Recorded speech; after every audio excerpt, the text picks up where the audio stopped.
people. Happy Friday. And this is Sudha Live. I'm your host, Sudha Jamte. Thank you for waiting patiently. I had some trouble with Restream streaming. I was good last week and I don't know what happened again today. So I switched to a different computer. So I'm going to figure it out. So I'm doing this straight from the studio from Restream. And so it'll be a different experience, but this is streaming into YouTube and to LinkedIn. So I'm going to figure out how to come to LinkedIn to see whether you have questions, comments, or any conversation. So this is my fun hour, end of the week, Friday for me. And thank you everybody for diligently joining me and also like pinging me when, I'm not showing up on time. So I appreciate that. It means a lot. And for those of you who are dedicating your morning from Asia, I really appreciate it because I'm not a big morning person. Okay, so what is Sudha Live? I'm here live with you, and I bring you the latest, greatest analysis from AI, and a lot of AI is generative AI these days, so a lot of buzz, and we have a series on generative AI that is going on Weekly Wed, which is a global speaker series with my student alumni, and I teach AI at Stanford Continuing Studies, AI ethics at Barcelona Technology School, and AI based on no code AI at LinkedIn Learning. And I'm going to be meeting with the next batch of EMBA Consortium, which is a group of 7 executive MBA programs, and they do an international week, and I get to meet them here in Silicon Valley.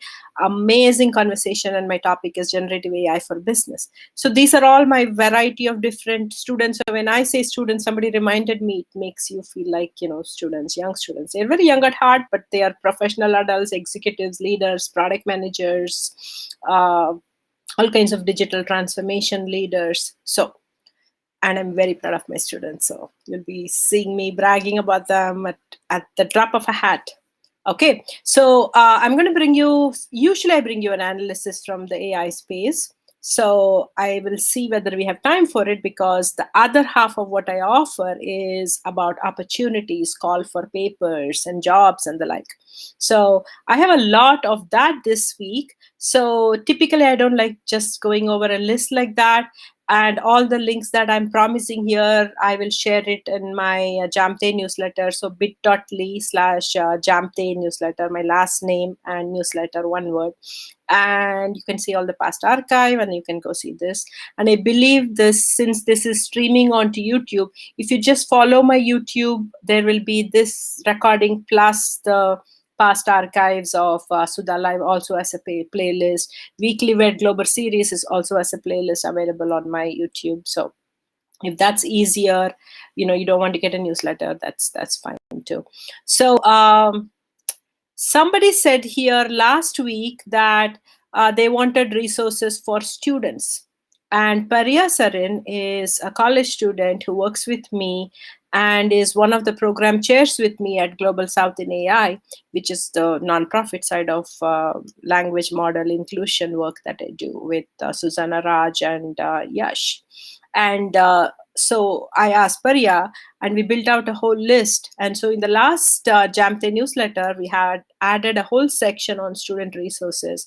Take a look at it and tell me, is that something that you are, is that aligned with what you were asking for? Is that what you were asking for? Is it something else? Because college students could be any kind of college students. You could be asking for all kinds of resources. AI is so pervasive. There could be tech resources, there could be jobs, there could be anything else, right? So give us feedback. I'm always very hungry for feedback. But what I decided to do is, I thought I will start off this sharing session by sharing some resources for college students. Okay, how do I share my screen in this thing? Here I go. Give me a minute. And I shared right, you'll see college student resources. Okay, so this one is a student researcher call, and this is from System Justice.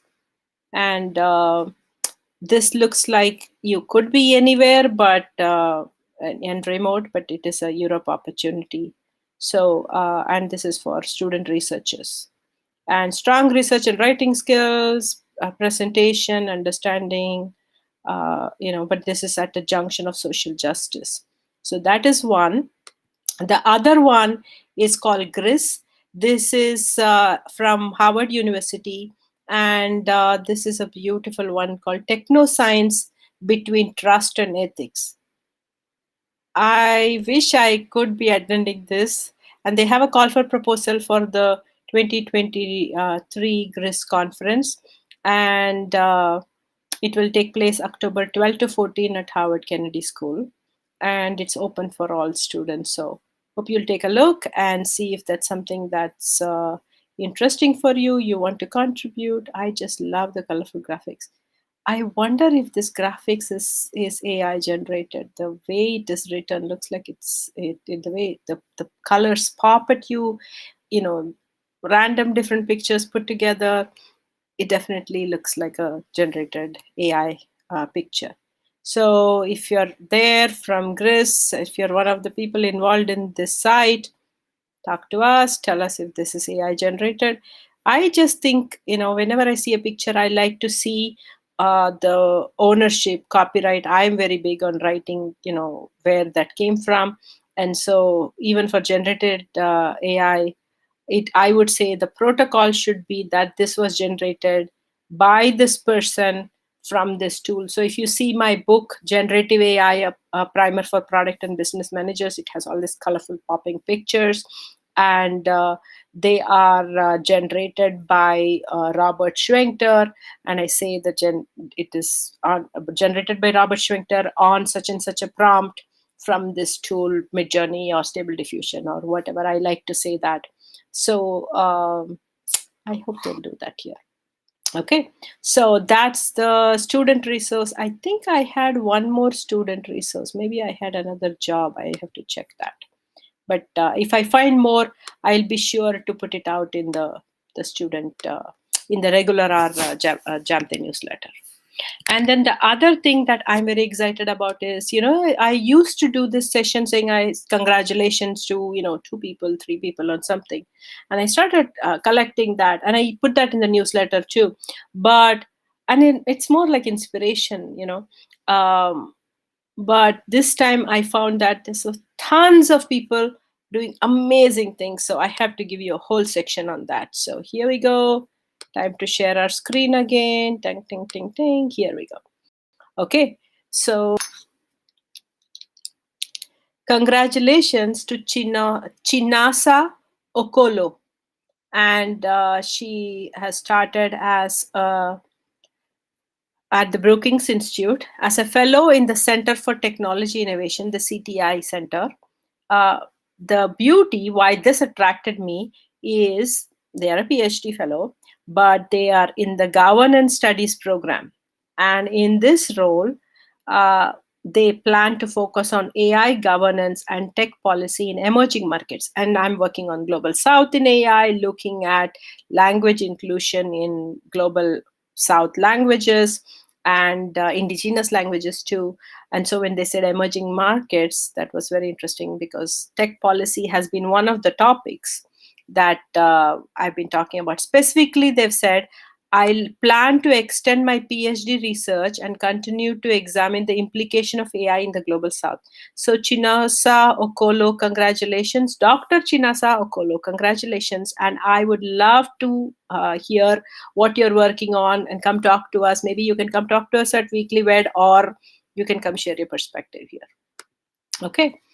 Aisha Tukwadape, one of my favorite students from Stanford. She's come back as a repeat speaker to my Stanford class in recent years. And she is the force who got me thinking about inclusion in language AI because she wanted to take Hausa, which was considered a low resource language, and wanted to create an LP for it even before the whole generative AI world. Now I believe Hausa language is included in the translation by many of the standard tech companies using zero-shot learning. But Aisha too keeps doing interesting things. She is a peace technologist. That is what she works on. And so She does art. She does like AI generated art, and one of her pieces was actually included in African steampunk collection. And I learned about what is African steampunk collection. It's basically a vibrant revision of the steampunk genre, and this was shown at the Six Dimension exhibition curated by Juanita Sunday, and it's available for purchase. So let me, I don't know if I didn't see it. Phenomenal. So phenomenal. Dancing in the dark. How you feel? Phenomenal. A true work of art. She's ready. Phenomenal. And they all bow to you. How you feel? Phenomenal. Okay. So congratulations, Aishatu. That's amazing. I hope you'll do more interesting things and keep us posted on your amazing journey. And recent times, recent times I've been hearing about the whole AI and art, and so this is fascinating to see somebody who is an artist who's actually using AI and doing this for a cause that she's very passionate about. Okay, so the other person is Toju Duke,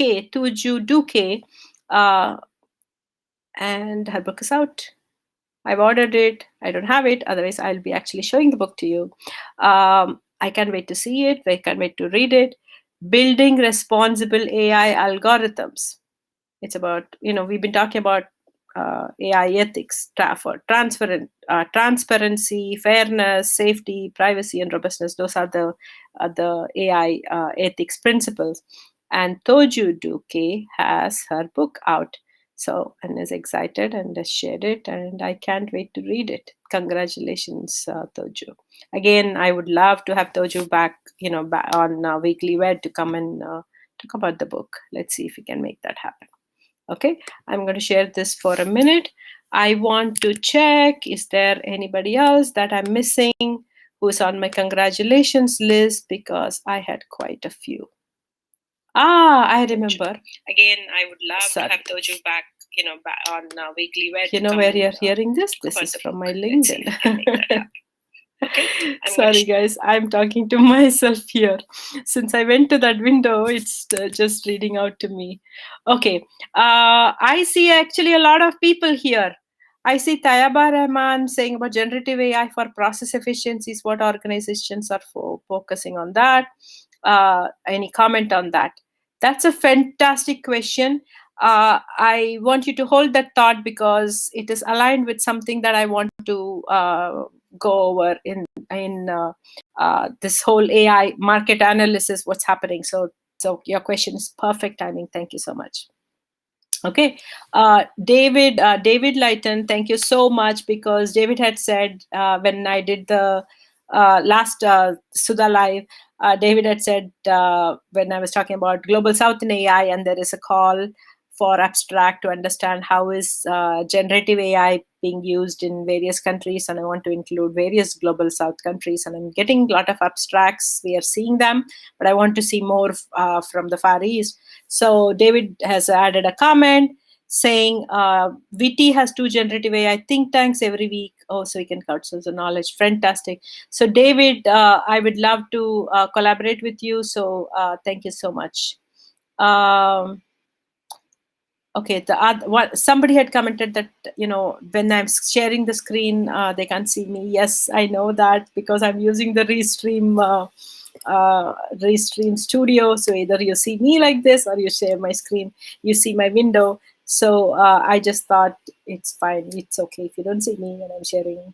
I'll figure it out. If I did this with Zoom, maybe, you'll see a small window where you can see my face. I don't know if you can do this in Restream. I'll figure it out. Awesome. And David also has a resource saying Kyber.ai, K-A-I-B-E-R.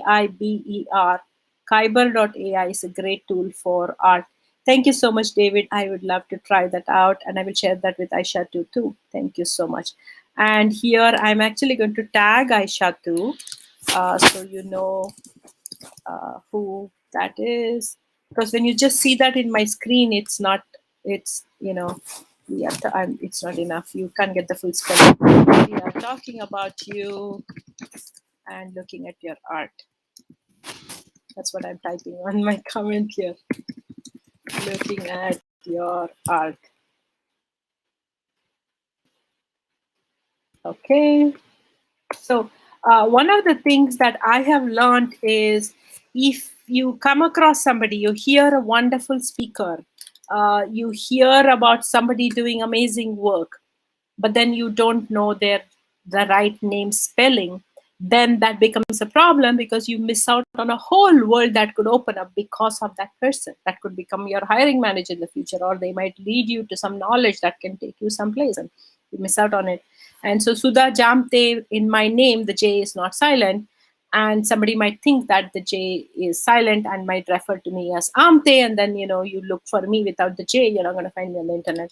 And so that's why I like to have like right spellings and proper pronunciations. And so Aishatu Gwadabe, I've given her name here in the comment, and you guys can take a look at it and talk to Aishatu. So I'm going to touch upon the whole AI in the enterprise space and come to that question.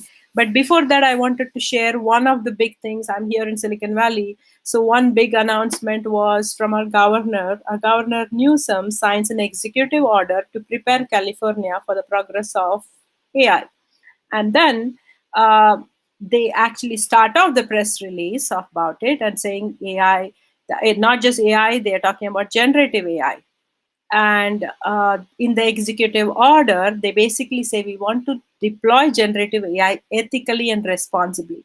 Look at this. I was just congratulating an author for a book on generative AI and doing this responsibly. And I don't know. I mean, I know the internet does some self-selection based on what we do, but our governor did the announcement. It just happened. So I just think somehow, from what I'm seeing all around me this week, it looks like the whole AI ethics and responsible AI and the whole policies around it, that conversations has bubbled up, and it's become fashionable to actually do something about governance of AI, especially generative AI. And I love that, especially from companies. I mean, if a governor is doing that for a state, I can understand that, but I'm seeing that from a lot of companies too. So the executive order is about, there's a risk analysis report that they're talking about from agencies. There's a whole framework on how they want to do this for the agencies and different departments. The thing I liked in here specifically is about the state employee training for workforce skill development. I would like to contribute to that because that is one of my passions where I'm teaching all the time. And even with Global South in AI, we are focusing on skill development to bring people into AI and who are missing out on the opportunity. And then there is also a partnership and symposium plan. There's a partnership with, of course, Stanford University and Berkeley. I hope to see more with San Jose State Lucas School of Business. There's a lot of stuff happening in the AI space in various pockets all around the state. Stuff like that. Okay, so that's the governance blueprint from California. And then there is a call. Let me see. So when we talk about governance, one of the things is if you take the existing privacy laws or copyright laws, do they apply to generative AI? Are the companies following that?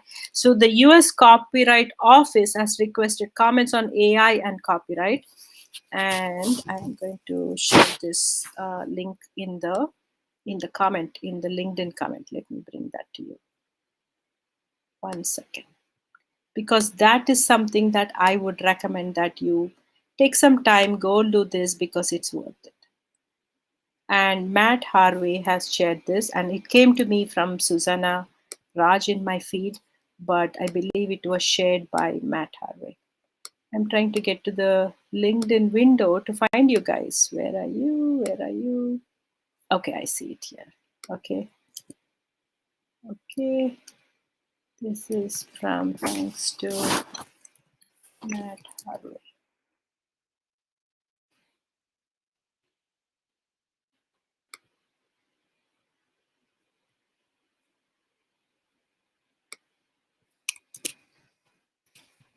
Okay.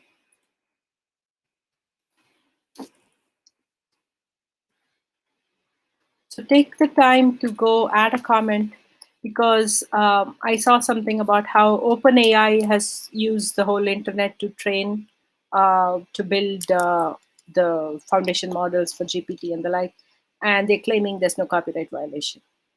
And so that is something that we need to add a comment to our copyright office, and they are ready to listen. And there is an announcement from Black in AI, and it is called an Emerging Leaders in AI program. So basically, if you're interested in doing a PhD but want some guidance, don't know where to get started, how to package your whole portfolio and get ready and apply for top schools, and what does that look like, just mentorship around that. I believe that's what this program is, and it's from Black in AI. Black in AI is a social affinity group. They're also there at New Rips, where we go with Global South in AI, and it's a very powerful group with lots of different calls. I've actually shared their call from the whole New Rips also earlier, and this is their program to help PhD candidates. So congratulations on that.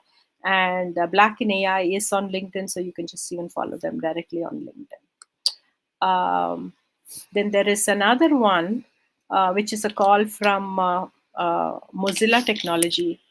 Mozilla Technology. So it's from Mozilla, from a Mozilla Technology Fund, and they are providing up to $50,000 to fund open source project in the intersection of environmental justice and AI.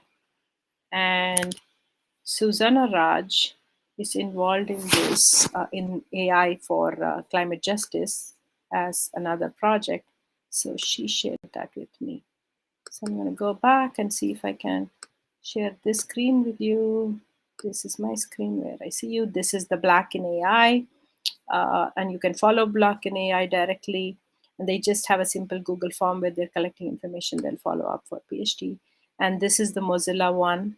Kofi Iboa is the one who shared this from Mozilla. Thank you, Kofi. And hope some of you sign up for this and get this $50,000 and put it to good work. So that'll be awesome. Okay. So I'm just going to go over my list here and see whether I have covered at least the announcements that I promised here. I'm actually going to put this link also, Toju Duke's link also here in the chat. 1 second. So Toju Duke.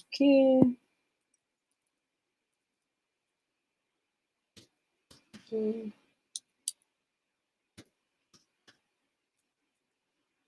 Can't I find Toju? Maybe I'm not directly connected with Toju. Toju. Oh yes, I found. Yes, I'm not connected with her. That's why.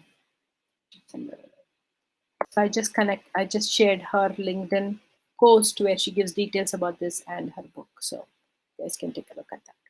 Okay. So student resources that I've shared, I'll come back and post that because I was just sharing that. It is not on the email here. I mean, it's not on the chat window, so you don't see it on the LinkedIn comment window. So, okay. So the one other thing that I want to share with you is the whole market analysis. So we've seen some jobs, we've seen some student resources, we've seen a bunch of calls. What else did we see? And then the whole announcement for AI from the governor, and a bunch of calls, right, where you can respond. So we actually had weekly Wednesdays, our global speaker series, and Patrick Kellin, who is the author of Machine See, Machine Do, came in and talked to us about the FTC investigation of OpenAI.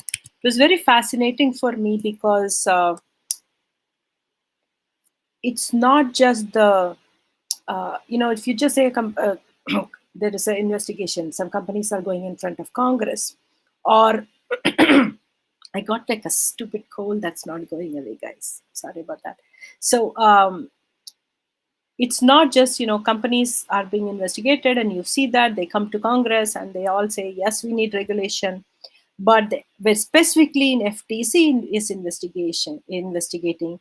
And so we wanted to know, what does that mean? Is it different from the Senate talking to these companies, or when they talk to Congress and Congress investigates, is it the same?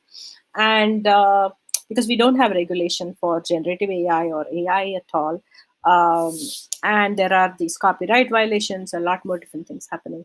So Patrick actually has worked with the ACLU before, and he's focused on this area of regulation, and brings a sense of reality. So he talked to us about the FTC investigation specifically, and FTC is focused on making sure that the environment is competitive. So one company cannot bubble up and become too big that it stifles innovation from everybody else in the ecosystem. So that's my TDLR of what I understood, that's the focus. So is the data stored right? Will it not cause any privacy violations? When you're interacting with OpenAI and you give your data, is there any privacy violation? Is there a cybersecurity risk? That kind of thing. So that's what it is. And again, I already mentioned this. If you go to my YouTube, yeah, I'm happy to actually share that again. If you want to see that, share the screen to show that. Uh, Let me go back. Okay, so this is my YouTube, and in here you will see this is the weekly wed. There's a whole mailing list on weekly wed, and Pariya Sarin did an amazing job being the host, asking Patrick all the right questions to navigate this conversation. And it's a little over an hour conversation that Patrick was talking about, so you can go watch that here. Okay. And my Sudha Live is also like in my live section. You will see that here, and it is youtube.com/user/Sujamte. Okay, let me stop this share now, and I'm coming back to you. Um, so now I want to come to the market analysis piece. The one piece was that there is regulation, a lot more things happening. Regulation seems to be embraced with little more excitement, or at least more openness. It was not a thing in the US that way, so I'm happy to see that. Um, at least we are having a whole more democratic process and conversation to get us to a better place, but also building responsible tech and responsible AI from a building perspective seems to be in vogue, right? The broader ethics conversation is not being addressed. In fact, I saw a very beautiful post by Professor Venkatraman uh, from Boston University, Questrom School of Business, summarizing this very nicely. So I had shared this on my LinkedIn, but I'm going to come back. I'm not going to poke around now to go find that link, but I will add that in the reading material in the newsletter. So he summarized that very nicely. When you're looking at AI with excitement, there are a lot of people who are like talking about the bad side of it, but they're naysayers and screaming a bit. But he has done a very subtle job of making us see um, the ethical implications of it, and balancing it with the excitement, calling us to be part of it. It was very nicely. I mean, he's a fantastic author too. So he was my professor when I did my MBA, so I'm biased here, but he has this power of words, and so I'll share that with you. Okay, so now that brings us to the other topic that I wanted to cover in market analysis, which is about uh, building product for the enterprise, or how is AI being used in the enterprise. Now I'm going to come back to the question that I promised that I will answer. So Tayaba had asked this question: generative AI for process efficiency is what organizations are using, are focusing on. Any comments on that? So I believe when you say organizations, are you talking about the enterprise? You can reply back and tell me if that's what you're saying, or if there is something else. Because I've been looking at how are companies using generative AI. So yes, to there's been a movement with AI to either you can reduce cost, or you can bring in more efficiency. You can bring in more revenues. So a lot of focus with AI in the past has been on this process efficiency. So if we just improve this process a little bit, then maybe we can save money. Is has been the way enterprise has looked at it. And why do you think enterprise looked at it that way? Because they have a lot of data. So when we are engaging with companies, they have all the marketing contact data from us, or they have all the customer service information. They have more and more. They have product information on what we like, what we don't like. When we engage with products, if it has a digital touch point, they know so much about us. And there's also behavior analytics when you go to an e-commerce site and the like. So all this data is sitting with different companies, and what companies are doing, saying, okay, how do we mine this data and make money out of it, or how do we improve some process and reduce cost out of it. So typically with AI, that has been the model. So with generative AI, I would not say process efficiency is the only thing companies are focused on. In fact, with generative AI, there is a huge excitement saying we want to innovate. We want to do something different because AI is so pervasive. And so they want to use AI to innovate. What does that mean? Innovate looks like a buzzword if I just throw it out there, right? So I wanted to do an exercise. I'm going to give a milder version of it because, as I said, I'm going to meet with the EMBA consortium with a whole bunch of executive MBA students, and I'm getting ready for a talk on generative AI for business. Uh, and I mentioned last week that I'm going to be in Barcelona the first week of October, and I heard from many of you. Thank you, everybody who immediately replied back. There's a bunch of you who wrote to me via LinkedIn right away, and then those who knew me contacted me in in different channels, and I got a bunch of things on what I could be doing in Barcelona. So my current plan is I'm going to be in Barcelona the first half of the week in October, first week. So it's October first, second, third. I will be there, and then I'm going to be going to Italy. So my current plan is to go to Venice, and then I have some engagement around Venice with some companies, especially automotive companies, uh, where I plan to do some workshop. So if you are in any of these regions, I would love to meet you. If you're one of my past students, definitely say hello. But my plan is this workshop that I'm planning, right? So everybody wants to know what is generative AI and the models and strategically how to make sense of it. What kind of data they have, how can they use the data? So that brings us to Tayaba's question: are they just using it for process efficiency? So they could do simple machine learning, take their historic data and then make it look for patterns and say, okay, let's optimize this flow. Let's improve the supply chain. Let's improve the inventory. Let's improve 3 steps instead of 4 steps. Make it 3 steps in the touch point of customers. That kind of thing they could do. They don't need generative AI specifically for it. You could be using generative AI for it, but that's not the right purpose. Why is it not a right thing? Because the whole concept of generative AI is it is generating something, right? It's generating code, it's generating content and chatting, it's generating images, and it's generating stuff. How is it generating something? It is generating by taking what it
Okay.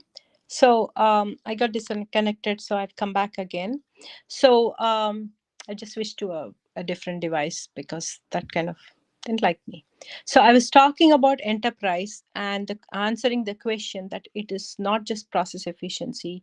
For process efficiency, you could do simple machine learning or deep learning, take your enterprise data and create efficiency, right? Like something takes 4 steps, now you can do it in 3 steps, or inventory or supply chain and that kind of thing, right? That's what I was talking about. So what I would say is, now when you're thinking about generative AI, it's going to generate something. Why would it generate something? Because it will take the learning that it has in the training data, extrapolate it, and give you the answer to the next question you ask. So in the difference with generative AI is that uh, you have a customer touch point. It is not just the here's the data and the computer ran model and it came up with uh, efficiency that it's going to recommend for you, right? It's not just making predictions and recommendations. Generative AI is also at a foundation level, it's AI, so it's making predictions, but there is a human touch point. That's why you see a lot of intelligent chats. uh, the Zoom has this AI assistant that you can build. Walmart has launched an AI assistant internally for the company, and the like, right? So I would say, think about generative AI as a customer touch point, and you ask a question. You might want to improve efficiency, you can ask that. You can want to innovate in a certain way. You can say, what was that meeting I missed from yesterday? And did Matt agree to reducing the budget, things like that, right? So it could be a workflow question having inside the company. So whatever you do, at the end of the day, what generative AI is doing is it's going to go into its brain and extrapolating and hallucinating sometimes, but answering questions for real sometimes. So that's what it is doing. So I would like to do this exercise. I don't think I can do it here. If there is interest in this, I have a workshop called Think Like a PM. Think like a generative AI product manager. What does that look like? So you basically take, what is generative AI capable of? It's capable of predicting. It's capable of interacting with a human and going back into its training brain and projecting things. It has that human interface, like chat like interface.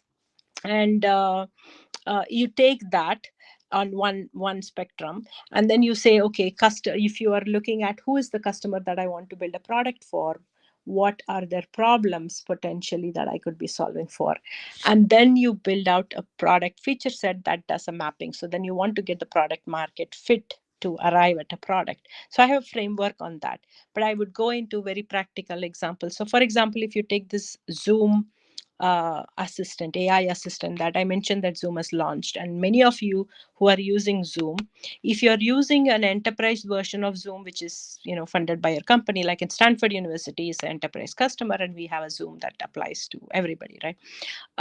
Or some of you might be using Slack or something else, right? So what Zoom has done is they want to behave like Slack, but have an AI interact with the users to keep continuity of the conversation. So that's a feature set that they thought was useful, and generative AI could act as a chatbot to make that happen, and they've built it out. How do they do that? What data do they use? What capabilities do they have? So you start off, if you're a PM, if you want to think like a PM, you have to think about, what data do I have, what capabilities do I have, and then who is my customer, what problems do I have that I could potentially solve. And then you say, okay, what kind of feature can I create, and do the mapping and iterate on that. And so what Zoom has done is they said, we provide live stream for meetings, and people come and they attend meetings, and they do this in groups. In the enterprise setting, there's a group. And why did they choose this for enterprise product? Because it is safe, right? They don't want to take the data and put it out in the public, because enterprise wants to keep the data safe within their domain. So within the company, people are having conversations, and there's some workflow. So somebody could miss a meeting, and you could chat to the chatbot and say, what did I miss?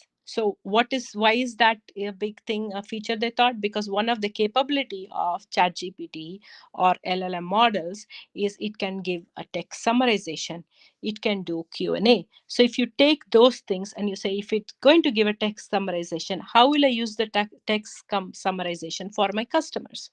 And so in this case, they basically said, we could actually have somebody come into a meeting and say, I missed the meeting. What did I miss yesterday? You would ask that of a colleague. Now, a chat GPT like interface inside the company can look at past transcript and give you a summarization. Or you could have a Q&A query and say, did they agree on the budget yesterday, or did they whatever, right? Internally for your company, if you have questions, you can just ask like you would ask a colleague. So that was the thinking that I thought was very smart, and they've come up with this, and they built a AI assistant capability within Zoom. So I would urge you to look around in your company, what kind of data, like the transcript data that Zoom is thinking about, what kind of data that you have. That's a living, breathing thing that's happening, not just some inventory data that is sitting somewhere. So you can query that, and you can do that with an NLP interface using simple machine learning. But what about a human touch point data? That's why a lot of chatbots are being used for customer service, because you query and go scream at them and ask them questions, ask for help, and they can help you. Um, so anything that has a conversation within people, what kind of questions are they asking for which they are not getting answers? So it's not just process efficiency. How do you innovate and make it delight your customers, essentially, right? If you think about that, and then you take the generative AI capability, it can do text summarization, and it can do Q&A, it can do more. Even if you take these two, right, then you say, okay, who is going to query, what kind of questions are they asking, what kind of answers are they getting, are they getting a summary, is there value in it? Finally, at the end of the day, your customer needs to get value, otherwise they're not going to engage, otherwise it's not worth your money to go build this thing. And so that's the triangle that I'm talking about. Think of the generative AI capability, what data set you have, and who's your customer, what kind of problems could you potentially solve, provided there is a customer touch point, because that's the core point of differentiation of generative AI. And then you build a product and feature set that would do the mapping, and then you iterate. So that is what I'm very excited about, to do this Think Like a PM workshop. I don't know if there is enough interest that I can even give you a version of that at Weekly Wed to do this interactively. But if enough of you are ready to do that, I'm happy to do a session, not in the immediate week, but in the next 2 weeks, 3 weeks, before I go to Barcelona, or maybe after I come back. So ping me and just reply back and tell me if there is enough interest, and I will plan for it. And the next week at Weekly Wed, we have Pamela Gupta, who's going to come and talk to us about cyber security in the age of generative AI. So I'm very, very excited, because Pamela has been one of my students, but she's an executive, top executive, and she's on the advisory board of NIST, which is a standards organization advising, as part of the US government agencies. And so she's somebody up there in the cybersecurity and knows to create business strategy by incorporating cybersecurity. So I'm excited to hear Pamela next week at Weekly Wed, 8 p.m. here, our time in California, 15 hour in 17 hour in Nigeria, and Europe time. And I hope to see some of you there. Otherwise, I showed you already where you can go and uh, get the recording. Okay, so with that, I'm going to wrap up. We have a new prompt engineering newsletter that Pariya has sent out. So I hope some of you will be able to sign up for that if that is of interest. Again, I will come back here. I switched to a different device, so I'm not able to see or say you on LinkedIn at the same time. But I will come and add a comment here. Otherwise, all of these links will be at the Jamte newsletter, bit.ly/Jamte newsletter. And so the prompt engineering newsletter is a new newsletter. First issue is what she sent out, and she's planning to send one. Parya and Yash are working there with my guidance to actually give learning resources for prompt engineering. Robert Schwenkter had done a webinar, so that webinar is available as a certificate if that's of interest to you. Um, And we're going to start sharing more resources so you can learn prompt engineering. Just prompt engineering, if interested, that's a prompt engineering newsletter. All the other stuff that I'm talking here, my Jamte newsletter should take care of it. So with that, I'm going to wrap up, people. Thank you, everybody, for hanging in there, especially when I had the tech blip and got out of that device and came here. I'm so happy to see you all, because that little eye shows how many of you are live there. So I'm very thankful that you are sticking with me. And for those of you who are going to come back and watch this, add a comment. I'll come back to LinkedIn in the weekend and usually check, and then I will reply to you out there in the comment. And if you find this useful, or if you find that there are other people who will benefit from this, especially this last discussion we had about generative AI in the enterprise and how to go about this is the fine tuning piece. I don't have enough of that content on in my book, The Generative AI Primer for Product and Business Manager. I just have a little bit of intro, but I'm planning to develop that further. That's why my head is in that space. So I would love to hear from you. And if anybody will benefit from this, or if they're working on this, or you have an opinion on this, or you have run into a difficulty with this, doesn't matter. I would love to hear from you. You know that. So tag people who will benefit right here in the comment, and then you can come back, and then we can continue the conversation. With that, I'm going to wrap up. So I need to hear from you if you want to me to come into Weekly Wed and do a think like a PM mini exercise. It's going to be, if I do this live in front of people, a small group inside companies, it would be like a 90 minutes or 2 hour exercise minimum. But I'll try to do like a 45 minutes version at Weekly Wed, just to give you a taste of how to think about generative AI for innovation using enterprise data inside companies and variety of different industries. It'll be like a prep for me for my workshops in Europe too.